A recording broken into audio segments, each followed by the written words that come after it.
has been a while, my terrible people, but we have returned. I mean, it probably to them doesn't feel long enough, but let's continue. Anyway, I'm gonna do it a little differently this time. I'm gonna go ahead and show the classical things for people to read, but I'm gonna just talk about it in a different way. Alright. So we are going to be talking about the Artificer. The rapid genius, as you should say. Just imagine Dexter from Dexter's Laboratory, that kind of person.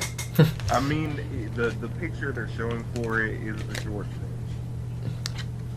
Now that is sexist, but no, it's a good thing. It's a good generalization.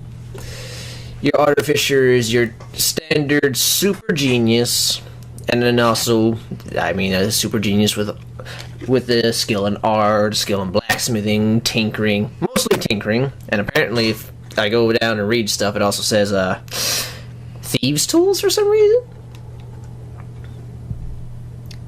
Which I guess is okay. I guess they can be really talented they can be a locksmith. Like, and just in hearing what I've heard so far, this person is a jack of all trades. They can do everything for themselves except fight their way out of this bad situation. Joke's on you. There are a few classes in this thing that can fight their way out of a situation. And to be utterly honest, their super genius and their ability to make things, craft things, and just be an overall super genius kind of makes them a very scary force. They're not a full caster, so to speak. They only get, I think, up to 5th level spells. Yeah. But they are considered one of the primary casters, as they are more based on that, but it's their special abilities via their standardized class and all the other things. They are like the master craftsmen. When you need something made, you go to an Artificer.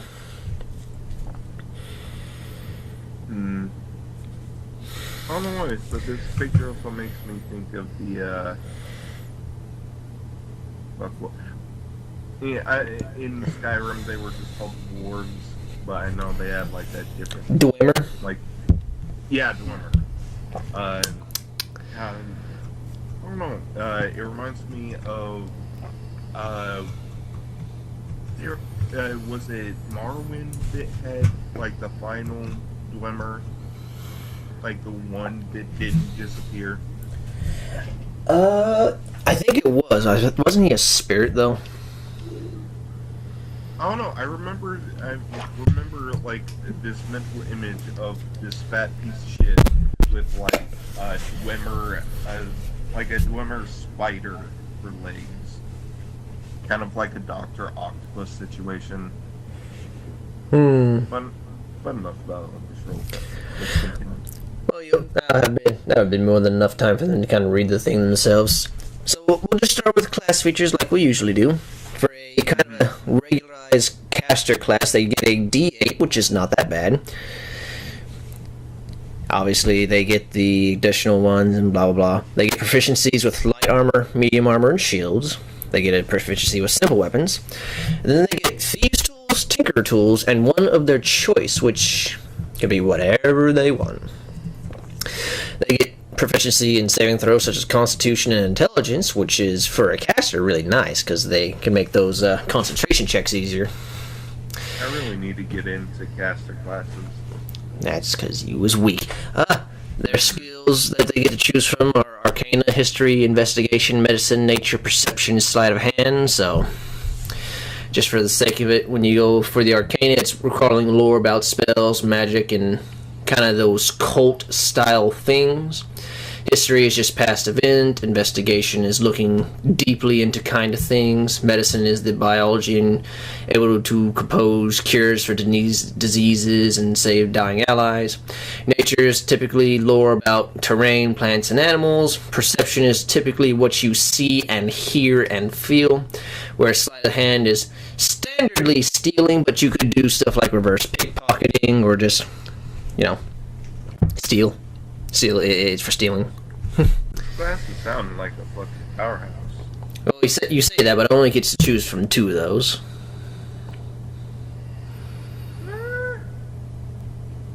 Yeah, that lowers a little bit, but still, there's just a lot of possibilities with this one. Oh, and now reading that, the Artificer is actually proficient in firearms. Interesting. We about to get that gat. We about to get that gat sometime. I mean, he'll have to make it, but sure. By the way, their starting equipment comes with any two simple weapons of their choice, a light crossbow and a couple bolts. Their choice is studded leather or scale mail. And they also gain some thieves' tools and a dungeoneering pack.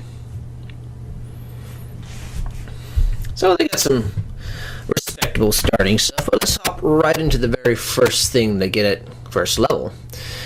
Magical tinkering. They learn how to invest a spark of magic into mundane objects. To use this ability, you must have thieves' tool or an artisan tool in hand. You then touch a tiny non-magical object as an action and give it one of the following properties.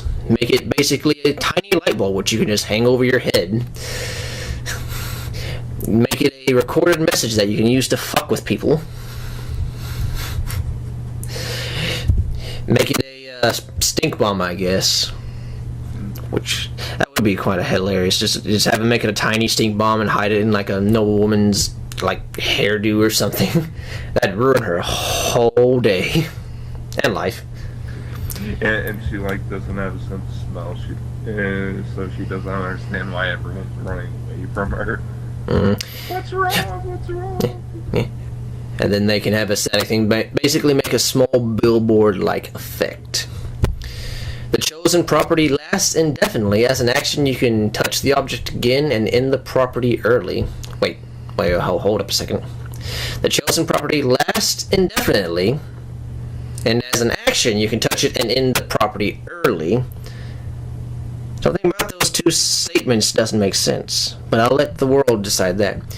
You can bestow magic on multiple objects, touching one each time you use this feature. Though a single object can only bear one property at a time, the maximum number of objects you can affect with this feature is one time is equal to your int modifier. If you try to exceed the maximum, the oldest property ends immediately, and the new property applies. So it's kind of a utilitarian thing. You can definitely do some interesting stuff with this. I mean, just having a tiny nightlight if you're going through a dark tunnel and basically just reach down, pick up a stone in a dark tunnel, or, I don't know, rip off someone's hair and infuse it with magic just so you can see. I can't see! Rips a whole bundle of hair out of a friend's head. Ah, what the hell? See? Nightlight. Recorded message that you can take a stone and just like shout like an order into it and give it to the most stupid person, and every time they forget, like, what do I do? And then it just yells at them. I feel like that would be in illusion class of magic, you know? Kinda is, yeah. Well, like you could have that stuff hiding. You could make people think it's being haunted. You can do the same thing over here. Like if you, with this odor or non-verbal sound, you can literally just have a slight spot in a house or a cave and just make it sound like there's always wind in this one spot, and they'll have such a hard time figuring it out. It would be some Scooby-Doo shit right there. Well, yeah, I mean, it says non-verbal sound, so yeah, you can definitely just do footsteps, but it's only perceivable up to 10 feet away. And then the billboard... Go ahead. I was gonna say, I know you don't watch a lot of TV, but like, there's a lot of like American horror ghost stories, and in about 90% of them, the people that talk about the whole haunting, they're like, I hear footsteps at night in the attic. Like, and that just made me think of this.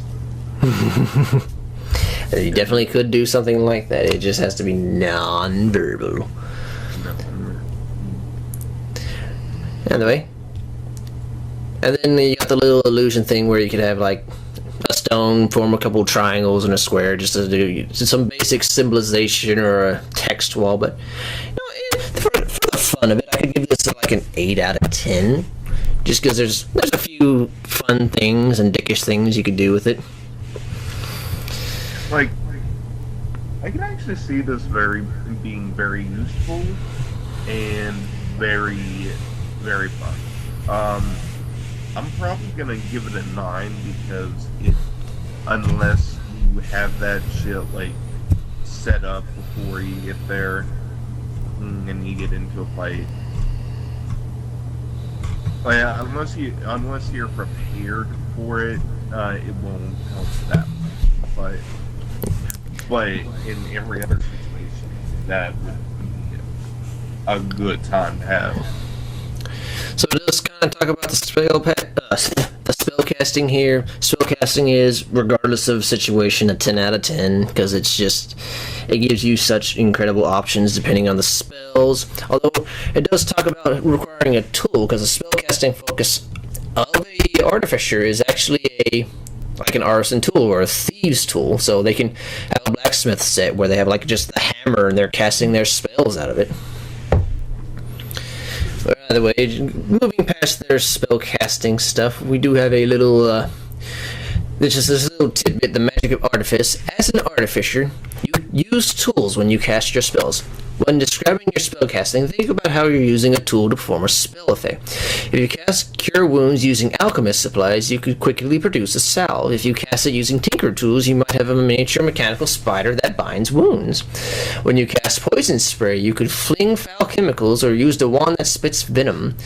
The effect of the spell is the same as for the spellcaster as any other class, but your method of spellcasting is special.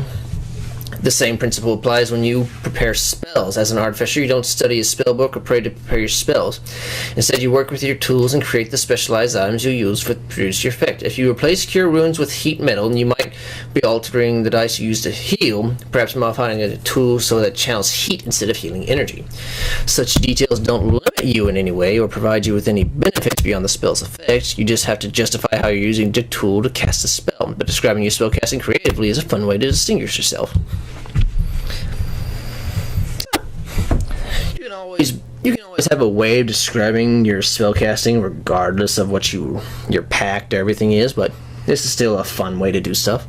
Like, there was a lot that was, but something that really caught my ear was the whole spider sewing up wounds. Yeah, I kind of got really amused reading that. Just imagining the little tiny spider just going across the little cut on your arm as it webs it and it slowly starts pulling it more and more closed. Like, the way that paragraph described it, it's a lot more masculine, but I've definitely seen a bunch of more future-based movies where there's like these little nano bugs that kind of sew shit together, like you just said. And the artificer can do ritual casting, but that's beside the point. Coming up to the second level, you have Infuse Item. You gain the ability... Level 1? Yeah. I'm not really throwing in spellcasting because I didn't really give it a level thing, but he is a kind of a primary caster.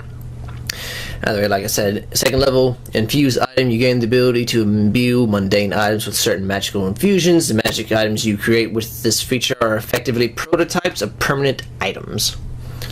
Infusions known, when you gain this feature, pick 4 Artificer fusions to learn from the Artificer Infusions section at the end of the class description. You learn additional fusions of your choice when you reach certain levels in this class. Whenever you gain a level, you can replace one infusion you have learned with a new one. Infusing the items. Whenever you finish a long rest, you can touch a non-magical object and imbue with one of your Artificer infusions, turning it into a magical item. An infusion works only on certain kinds of objects as specified in the infusion description.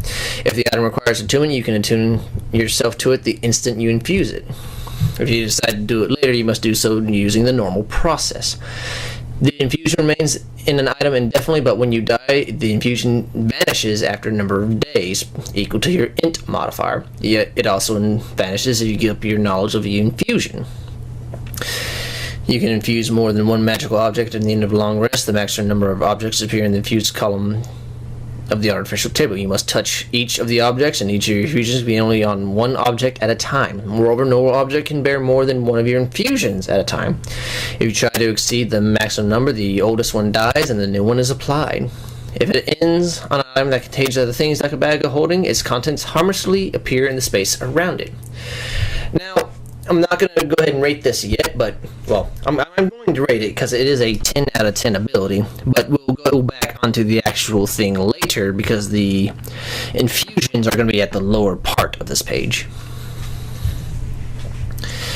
You'll see when we get there, but that's a very, very fun thing. Okay, we're getting to a part where the abilities have a lot shorter of description, but the first two there's just so much to one stage. Basically, the greatest feat for the Artificer, I believe, is right here at level 2, where you gain the ability to infuse items. You get more of them as you get higher level, but like I said, we'll see that when we get there, and you'll know why it's so much powerful there, and then it just kind of tapers down a little bit. Not necessarily losing much, but it tapers a little bit. So we're not going to talk about the Artificer Specialist, because we're not going to talk about the subclasses yet. But we will talk about the right tool for the job at level 3. You learn how to produce exactly the tool you need. With these tools or artisan tools, you can magically create one set of artisan tools in an unoccupied space within 5 feet of you. It requires 1 hour of interrupted work, which can coincide with a long or short rest. Though the product of magic, they're non-magical, and they vanish when you use this feature again. So it's more or less, you you got the Thieves tool, but you need like a Blacksmithing tool set. An hour later, you get it.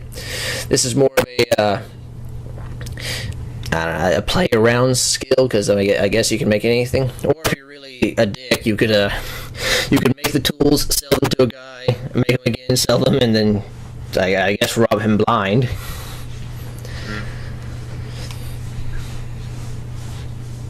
I like this one because it gives the player like a get out of jail free card.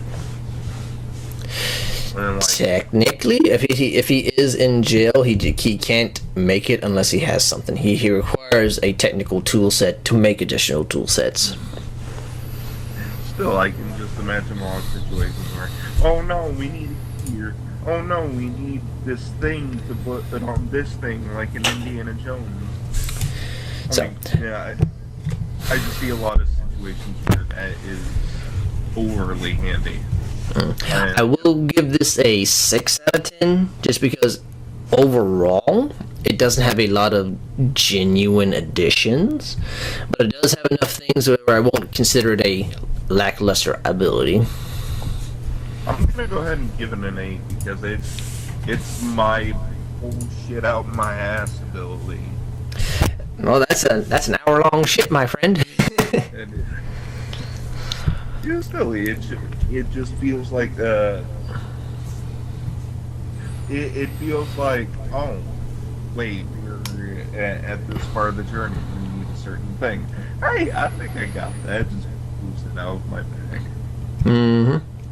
We won't talk about the ability scores because you're always getting them with every character, and it's feats and abilities.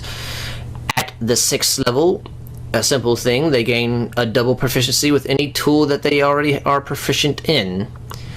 So say, I think at level 6 you gain a +3 by proficiency, so if you were to use a blacksmithing kit, you would have a +6 just by proficiency at that point.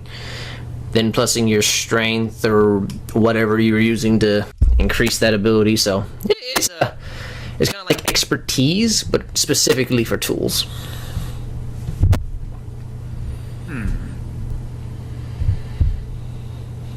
I don't really see anything wrong though.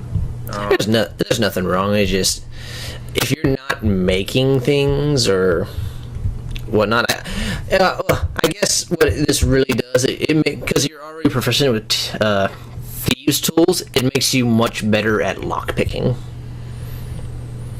So in all reality, the Artificer can definitely take the spot of a rogue on certain things, because they're a high intelligence. They're going to be able to investigate and find things easier. They're going to then be able to take them apart. They have technical skills here which give them the abilities to fix things like rogues. Disarm traps, open doors, open locks, open treasure chests. I mean, when I say this, I'm not trying to say the skill is overpowered, but oh no, this does nothing but help. Like, it applies to a lot of situations. I'm gonna give it a 10. You're gonna give it a 10? I'm gonna just give it an 8 because it doesn't really give you anything in combat. Not that that really worries me, but it's also not expertise. It just simply focuses on tools as opposed to some of your standardized ability checks, but it is still a very, very good ability.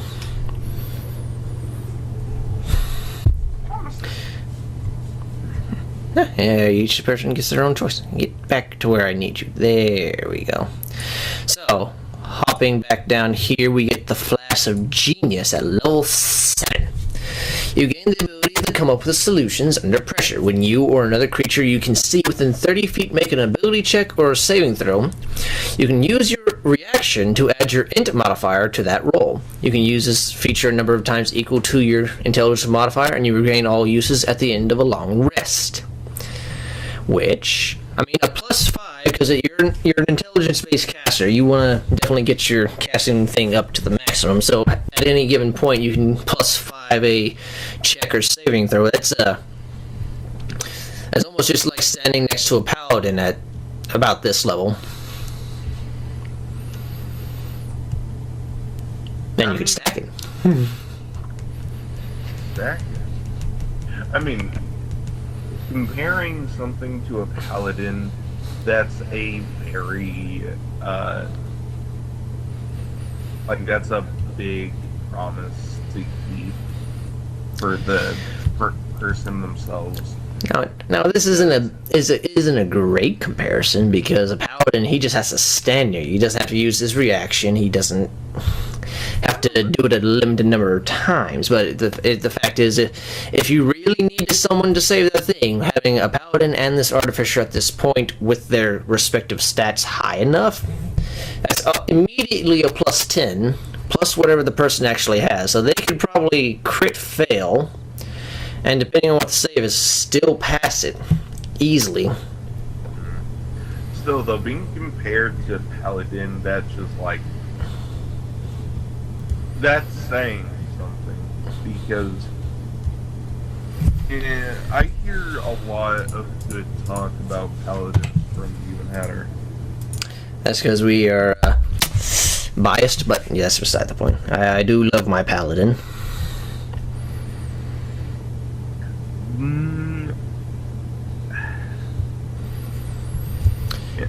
I give it a 9. Yeah, I was about to say. Alright.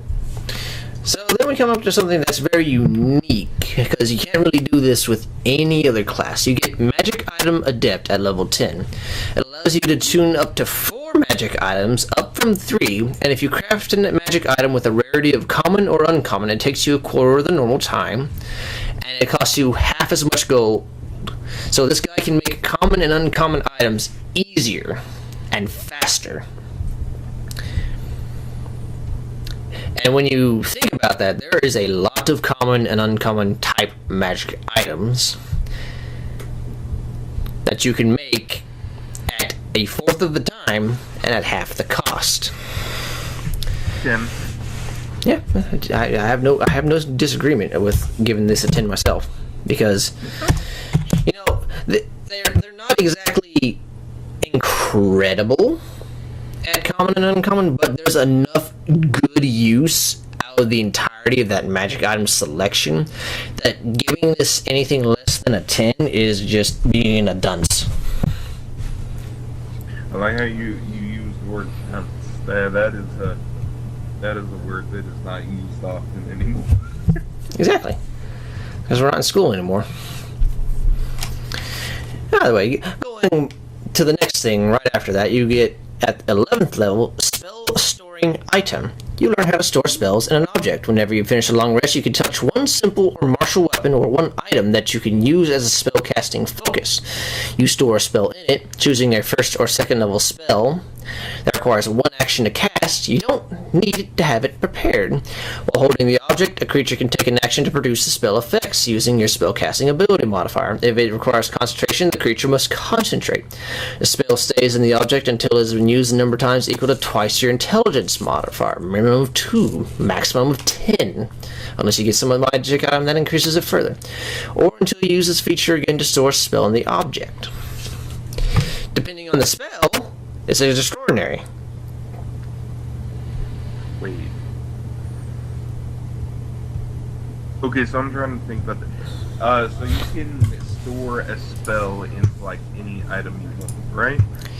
It's, from what it says, it needs to be a weapon or something that is a spellcasting catalyst. So technically, I thought it was another thing where you can like pick up a rock and be like an explosion spell and set it back on the ground.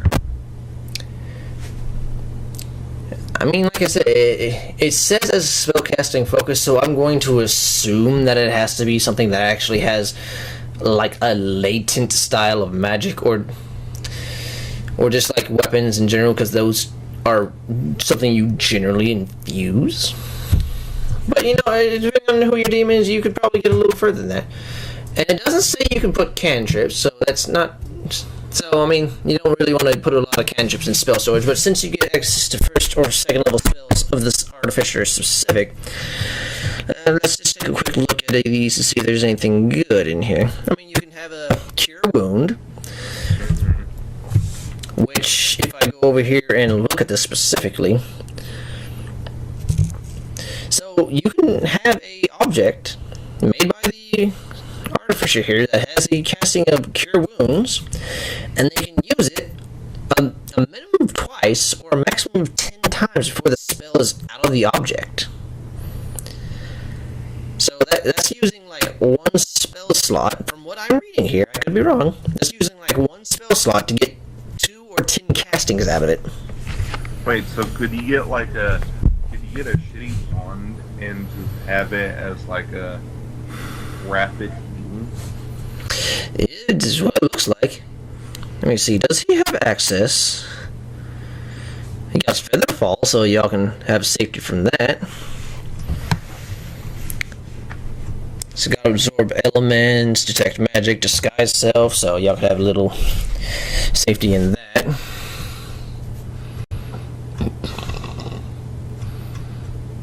I just want to say I'm happy that the people who made D&D, they thought of so many situations where, like, obviously they didn't think of everything. That's why there's like templates of like other stuff to apply to your game. But they've thought of so many ways to mix and match abilities to really give your character personality. I can almost compare this to like the assistance level of a bard, because you know, with a second level spell, you can give a person 2 or 10 castings of enlarge or reduce, or even enhance ability. And enhance ability has like, what is that, 6 different uses, giving you advantage on any of the saves or checks associated to that. So that's a saving grace right there, depending on what you do with it. Oh wait, no, I consider that a 10 out of 10, just because of what its potential is. Yeah, I don't see nothing wrong with it. Like, I want to be mean and give it a 9, but no, I'm gonna give it a 10. Can you give it a 10? Aye. Yeah, if you gave that a 9, I would have to disown you, because they're like 2 or 10 castings of a singular spell by using one slot just by taking a nap. That is amazing. Picks up stick, cures cancer. In fact, I don't even know if this uses it. It just says you store a spell in it, so for all I know, you just boom right there. By the way, for 14th level magic item savant, you now can attune up to 5 magic items instead of the regular 3, and you ignore all class, race, spell, and level requirements on attuning to or using a magic item.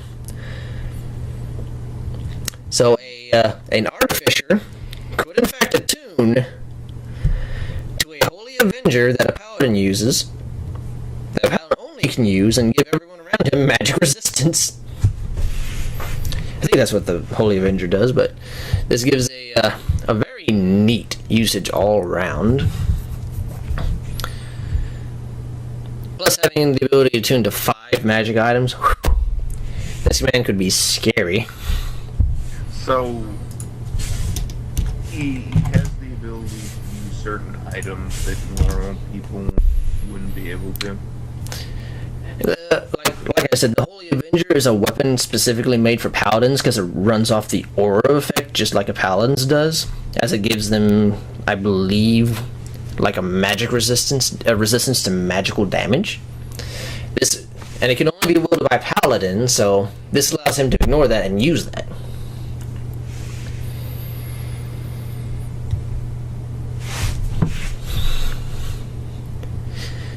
I have to give it another 10. Not like, I'm not crazy about it, but it's just a good ability. So at 18th level, they gain Magic Item Master, and now they can attune to 6 magic items. Oh, fuck.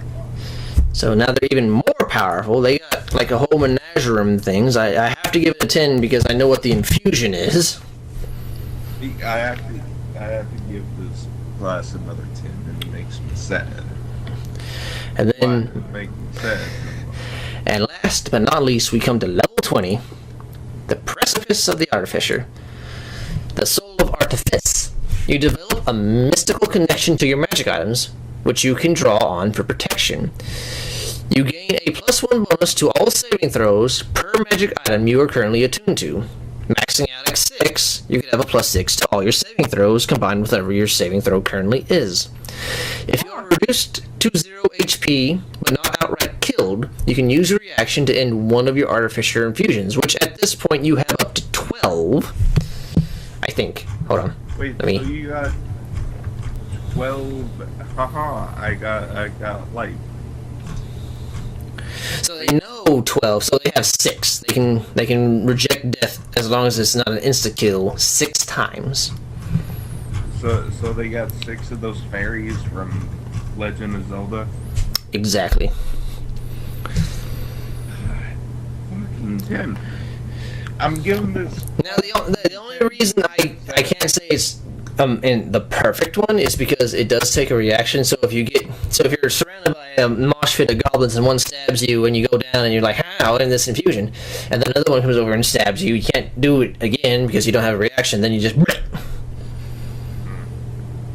9. Thank you. I will give it a 10.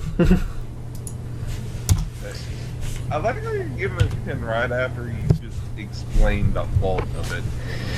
Because you still have a +6 or a +5 to your saving throws, which is a good thing, which is passive.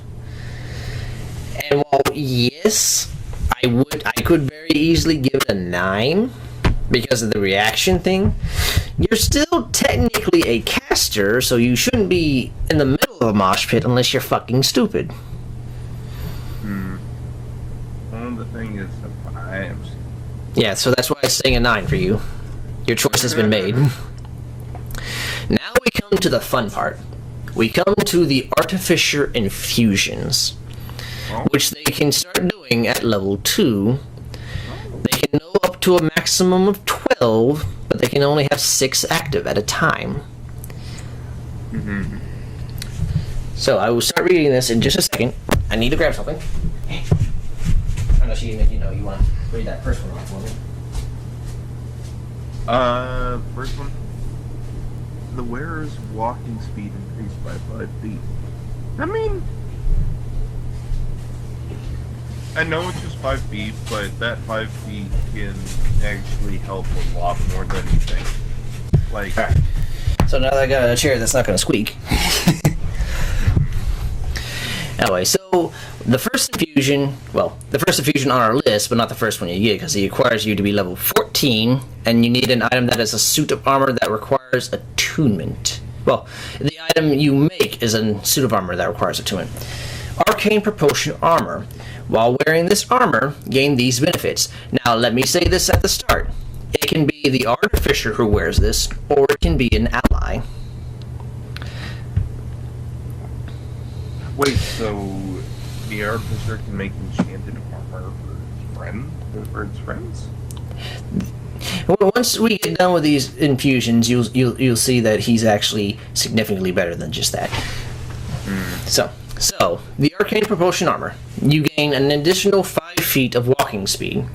The armor includes gauntlets, and each of which is a magical melee weapon that can be wielded with one hand while holding no weapons. You are automatically proficient with them, and each one deals 1d8 force damage, which is a fairly non-resisted damage, and has a thrown property with a normal range of 20 and 60 feet. When thrown, the gauntlet deattaches and flies and attacks the target, then immediately returns to the wearer and reattaches.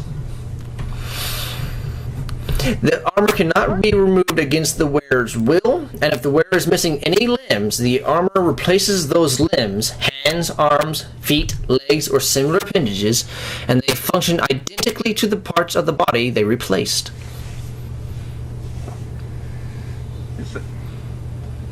So this is Iron Man meets Berserker armor. I mean, yes, not that it makes you immortal. No. But it does hold you in place, I guess. Yeah, Berserk. And the whole fucking flying at the enemy and then flying back, that's very Iron Man. Does Iron Man have gauntlets that shoot off and hit people? I mean, I think certain suits... I can definitely imagine a certain suit, but for some reason I just automatically think Big Hero 6 where they put Big Mac or whatever his name is in that red suit and he just shoots off his fucking fist. Yeah, you fucking break the brick wall and the kid's like, oh...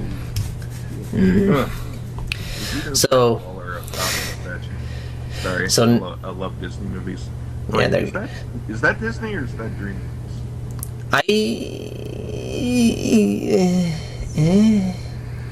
It might be. Anyway. It's a thing. Otherwise, one of the next things, which I guess you can make at any time, this Armor of Magical Strength. This armor requires attunement, and it has 6 charges that the wearer can expend in the following ways. When the wearer makes a strength check or a strength saving throw, it can spend 1 charge to add a bonus to the roll equal to its intelligence modifier, which I don't know if it's the best for a fighter who's not super intelligent, considering that could be as easy as a 0 or a 1. Because it doesn't say the caster, it says I'm pretty sure this is meant to be the wearer. Yeah, because it sounds like a wearer. And then if the creature would be knocked prone, it can use a reaction to avoid being knocked prone, which, I mean, depending on the situation, that can be a lifesaver, and each day regains a d6 of the expended charges at dawn. Now, this one I probably would never make. No? I would probably never make this. Just because a lot of strength-based characters, for the most part, don't have anything in intelligence, almost. I mean, can you only make one of these at a time, or is it... You can only have one specific type of a infusion. You can have multiple different things, like I can have this suit of magical strength and that suit of arcane propulsion. I can have 2 different ones of those, but I can only have one of each.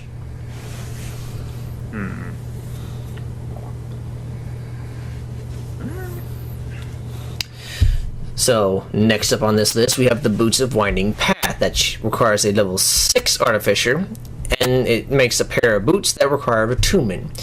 While wearing these boots, a creature can teleport 15 feet as a bonus action to an unoccupied space that it can see. The creature must have occupied that space at some point during the current... Say what now? Yeah, I can't go through walls. continue on. I'm trying to think here because I'm reading this. While wearing these boots, a creature can teleport up to 15 feet as a bonus action to an unoccupied space it can see. The creature must have occupied that space at some point during the current turn, which makes me think like he walked forward, he slapped you, and then to get away, he decided to teleport back the way he came. So Tracer. Yeah. Yeah, I can see this being a tracer item. Next up, we have the Enchanted Arcane Focus, which requires a rod, staff, or wand and needs attunement. While wielding this item, you gain a +1 to your spell attack rolls, and in addition, the creature ignores half cover while making the attacks. And this bonus increases to a +2 when you reach 10th level in this class. So, I mean, just put that on any kind of caster, and there you go. They get additional abilities to hit you with spells.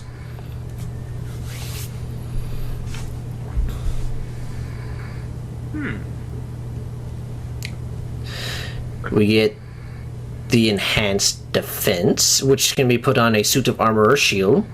It gains a +1 to armor class while wearing this item, and it increases to a +2 when it reaches 10th level.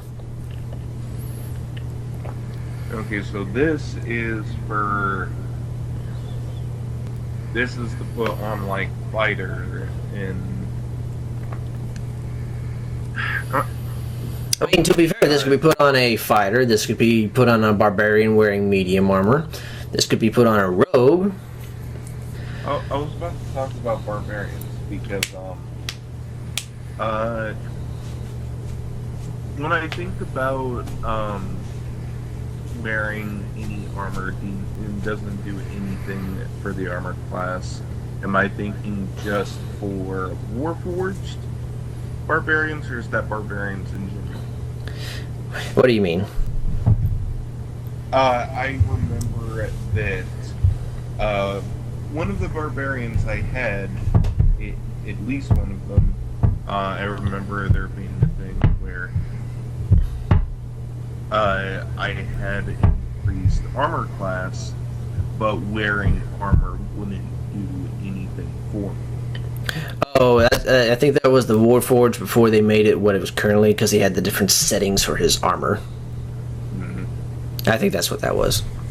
Okay, so yeah, I feel like this that enhanced armor that'd be really good for barbarians. Mm-hmm. Like, I know it would be good for that'd be good for anyone. But, yeah, it would be good for any class in general. But I just see it really useful for barbarians because, well, if a barbarian has enough armor class, it's hard to hit them. Mm-hmm. Maybe. And after all, reckless attacks makes it slightly easier to hit them.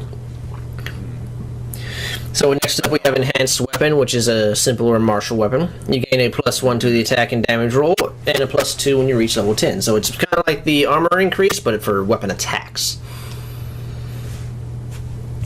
Which is always nice, especially considering you can get this at a fairly low level. Monk. I would love that with monk. Yeah, you can put it on their bow staff, probably. Can't put it on their fist, but if you put it on the staff. Just constantly just smacking a man with the stick. Why is this hurting so much? Wood. Mm-hmm. Helm of Awareness. While wearing this helmet, a creature has advantage on initiative rolls. In addition, the creature can't be surprised provided it is incapacitated. You need to be level 10 to make this, and it has to be on a helmet that you then attune to. So, I mean, there's a feat that does this. I don't know if I'd use an infusion on it just because yada make yada. Well, there's two feats that do things similar to this. That's what I mean. So, I mean, I guess this would be a decent helmet to make, especially if you don't have anything.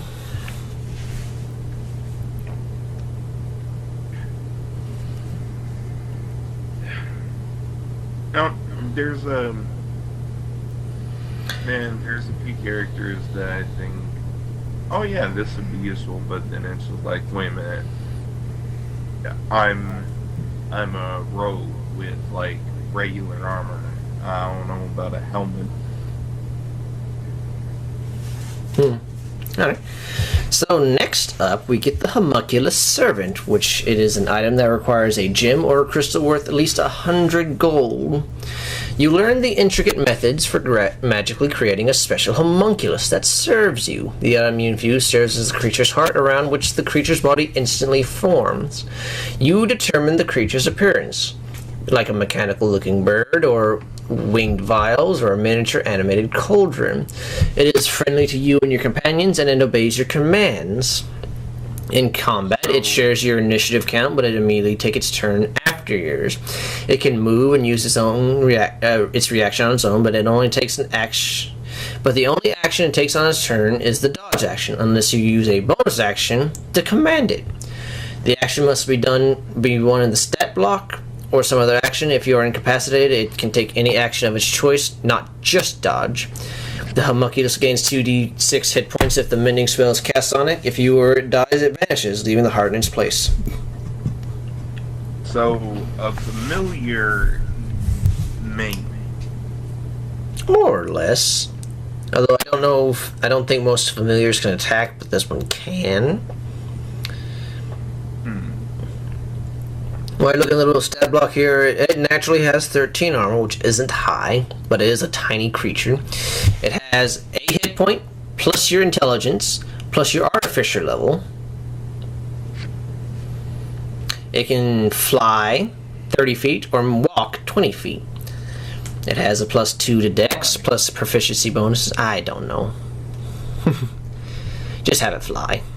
Like, I remember the picture at the top. It was just this little floating robot, but yeah, I can imagine the homunculus being like this bullfrog, and he's just like 3, 2, 1, and he just soars for a few minutes.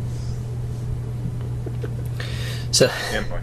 The homunculus does have the evasion ability, where it takes only half damage if it succeeds. If it fails a dexterity saving throw, or it takes no damage if it succeeds. It has an action where it can do a force strike, which is a 30-foot range, and it does a d4 plus your proficiency bonus and force damage. Its reaction is channel magic. It delivers a spell you cast that has a range of touch. It must be within 120 feet of you. Interesting.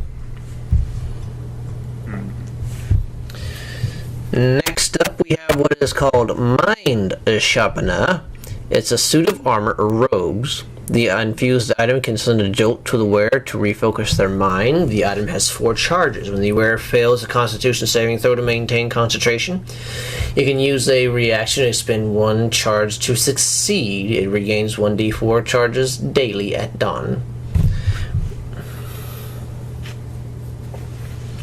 So, yeah, that's good for a caster, especially if you don't want to get the like the Warcaster feat early on. But it's aight. I know it's been a while since we did this, and I'm not really in the mindset of talking about this stuff. But I know I say this a lot, but I like what this class is doing. I like how it's there can be a lot of passive abilities. Like this one, the Mind Sharpener. It's I like the idea of it having a buff on your friends for a certain amount of time. I don't know why. I've been into characters that buff recently. I've been trying to Then explain your character in ESO not having any real helpful things. yeah, one, fuck you, I put multiple weapons on there. 2, he already had a couple of armor abilities and momentum. Well, fuck you. Well, momentum only affects him, so eat your own dick. Either way. It's still a buff. Yeah. Either way, we come up to Radiant Weapon, which you get at level 6. You must put it on a simple or martial weapon that requires attunement. This weapon gains a +1 bonus to attack and damage, making it a magical weapon. While holding it, the wearer can use a bonus action to cause it to shed a bright light in a 30-foot radius and a dim light for an additional 30 feet. The wielder can extinguish this light as a bonus action. It has forged charges. As a reaction immediately after being hit by an attack, you can expend 1 charge and cause the attacker to be blinded until the next end of his next turn. Unless they succeed a Constitution saving throw against your spell DC, and it recharges daily at dawn. Interesting. Just imagine, you smack a man, he cries and the blade shines, and he's like, I'm blind! He's like, ow! And then he's like, ow! It's like, why'd you do that? Oh, my eyes, why'd you do that? Yeah. Alright, so coming up to repeating shot, a simple or martial weapon with the ammunition property. It then requires attunement. It gains a +1 to attack and damage rolls, and when it's used to make a range attack, it ignores the loading property if it has it. If you load no ammunition in the weapon, it produces its own, automatically creating 1 piece of magical ammunition when you make the attack. The ammunition created by a weapon vanishes the instant after it hits or misses its target. So you instantly get something that has infinite ammo, and you don't have to worry about loading it. That sounds really useful for campaigns where you actually count your arrows. It is very useful for a fighter, because he can then take a crossbow and blast, blast, blast, blast, instead of blast, reload, blast, reload. Although I do believe that the crossbow expert feat kind of helps you ignore loading properties, but that's a whole different thing. But after that one, we come up to what I consider the coup de grace, and it's called replicate magic items. Using this infusion, you replicate a particular magic item. You can learn the infusion multiple times. This is the only one where you can use it multiple times but get different things. And each time you do, you must select a magic item that you can make with it, picking from the replicable items table. The table's title tells you the level you must be in the class to choose an item from the table. Alternatively, you can choose magic items from among common magic items in the game, not including potions or scrolls. So starting at level 2, you could create a alchemy jug, which can hold various liquids. You can create a bag of holding, which you can put a lot of shit in. You can make a cap of water breathing, which creates a air bubble around your head and allows you to breathe normally underwater. You get the goggles of night, which give you dark vision. The rope of climbing, which is 60 feet long and can hold up to 3,000 pounds. You can make sending stones, so you can cast a sending spell from it. A wand of magic detection and a wand of... Go back to sending stone. What is that exactly? So the sending stones, they come in a pair and each are smooth and whatnot. When you touch one, you can use an action to cast a sending spell from it. The target is the bearer of the other stone. If no one currently bears the stone, you know the effect as soon as you use the stone and don't cast the spell. Basically, you can send a message once a day to a person wielding the other stone. Oh. So going up to level 6, where you get these additional ones. Also, none of those ones I just said had the attunement requirement. Some of the ones we're going to get into will.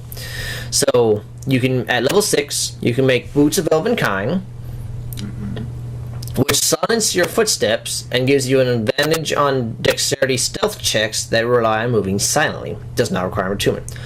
You then have the cloak of elven kind, which naturally gives you advantage on stealth checks. A lot of these are like, wow, for being the level they are. Well, it's uncommon items. This does require attunement. You have the Cloak of the Manta Ray, which allows you to breathe underwater and having swimming speed of 60 feet.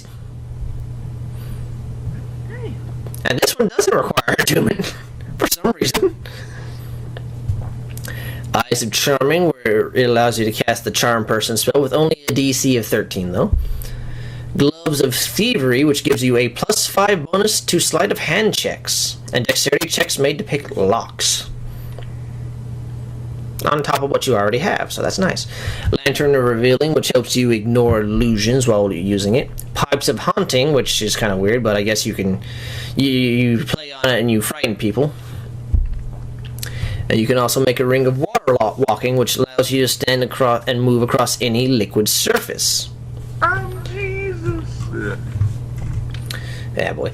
Coming up to level 10, you get Boots of Striding and Leaping, which I mean, yeah, you get the jump 3 times the normal distance, but, you know, I guess a champion already does that. You get the Boots of the Winterland, which gives you resistance to cold damage, and you can ignore difficult terrain by ice and snow and tolerate temperatures as low as 50 degrees. Hold on, can we go back? Negative 50 degrees. Yes. Is this basically that ability we trashed on? Technically. Wait a minute, what if you wear these with that ability? Then does it go even farther? I would assume so. Like, to those who have not seen all the episodes, there was a certain ability that was basically jump 20 and Sane ripped on it hard. Because it was terrible. Not that way. So you can make the Braces for Archery, which just gives you a +2 damage bonus to range attacks. You got the Brooch of Shielding, which makes you immune to Magic Missile and gives you resistance to force damage. A Cloak of Protection that gives you +1 AC, and +1 to saving throws while wearing it. You get Eyes of the Eagle, which gives you advantage on perception checks that rely on sight. In conditions of clear visibility, you can make out details of even extremely distant creatures and objects as small as 2 feet across. Gauntlets of Ogre Power can be made, which gives you a strength score of 19 when you wear them.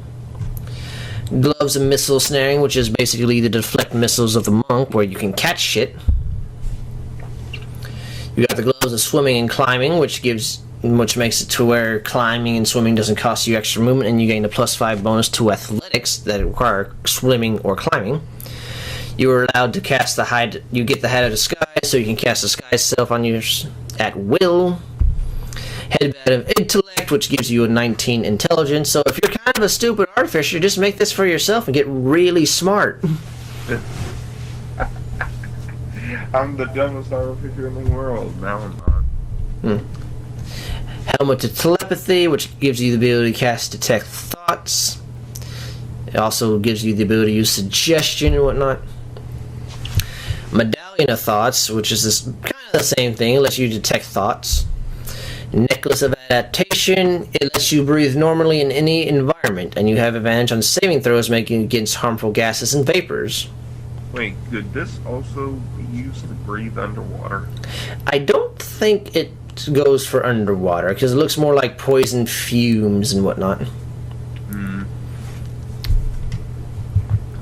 Oh no, there's a lot of items in here that's like, hey, breathe underwater, hold your breath longer. There were.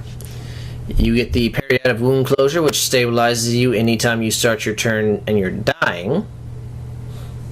And it doesn't say it has a limited number of times. It just says as if you start your turn and you are dying, you are stabilized. So you could be on your death saving throw, you get stabbed by a guy. Next turn, boom, you're safe. He stabs you again. Next turn, stabs you. You can sit there and get consistently stabbed, and anyone with less than 2 attacks can never kill you. Pipes of the Sewer, basically the Piper of Hamelin? Or whatever it is, the Pied Piper. But instead of taking the rats away, yeah, basically you can command rat swarms. Oh, like specifically rats? Yeah, just specifically rats. You get the Quiver of whatever that name is. It's considered a wondrous item, even though it's uncommon.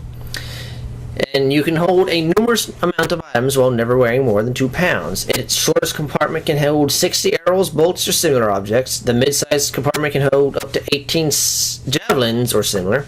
And the longest compartment can hold up to 6 long objects, such as bows, quarterstaffs, or spears. So, you got the Ring of Jumping, which lets you cast the jump spell on yourself. You got the Ring of Mind Shielding, which lets you be immune to people reading your brain. I would love it if I would love to like stack all the jumping ability armaments in this and combine it with maybe fly and just see how far you can go up mountain. Mm-hmm. Well, like it's a fucking race against a dragon, and you're just like, whee, and fucking land on top of the mountain. Mm-hmm. I would love that. You can also make like. I just love stupid bullshit tactics like that. You can make this on me, but I love when stupid things are used on you. I know you do, because a lot of stupid things happen to me. Exactly. By the way, we also get the Slippers of Spider Climbing, which allows you to move up, down, and across vertical surfaces and upside down along the ceiling, leaving your hands free. The climbing speed is equal to your walking speed, however, it doesn't let you walk on slippery surfaces. And then you get the Winged Boots, which gives you a flying speed equal to your walking speed. You can use these boots to fly to up to 4 hours all at once or in several shorter flights, each one using a minimum of 1 minute for the duration. If you are flying while the duration expires, you descend at a rate of 30 feet per second until you land. The boots regain 2 hours of flying for every 12 hours they aren't in use. Next up, we get those playable items at level 14, which is an Amulet of Health, which increases your con to 19. Get the Belt of Hill Giant Strength, which increases your strength score to 21. Boots of Levitation, which lets you cast Levitate at will. Boots of Speed, that when you use a bonus action, it lets you double your walking speed. And any creature that makes an opportunity attack against you has disadvantage. It can only be used for up to 10 minutes, and after that, you need a long rest. Braces of Defense. If you're not wearing any armor at all, you gain +2 to your AC. The Cloak of the Bat, which gives you advantage on dex checks. In areas of dim light or darkness, you can grip the edges of the cloak with both hands and use it to fly at the speed of 40 feet. If you ever fail to grip the cloak's edges while you're flying in this way, or if you are no longer in dim light, you lose this flying speed. So it's kind of like Batman when he pulls out his cloak.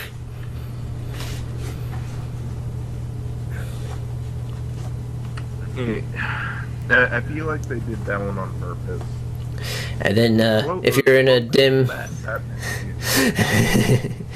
in a dim area or darkness, you can cast Polymorph and turn into a bat as well. Now they're just dissing Batman. You can't turn into a fucking bat. Next up, we got the Dimensional Shackles, which as an action you can place this on an incapacitated creature. It adjusts to fit the size of the creature from small to large. In addition, as serving as mundane manacles, it prevents the creature from teleporting or traveling to different planes. So this is the perfect way to capture a Mind Flayer or a Night Hag. These shackles, only you and the creature you designate can use these shackles, and only either of them can remove them. Once every 30 days, the creature bound can attempt a DC 30 strength check, athletics style, to try and break out of them. And if they break free, they destroy the shackles. Now,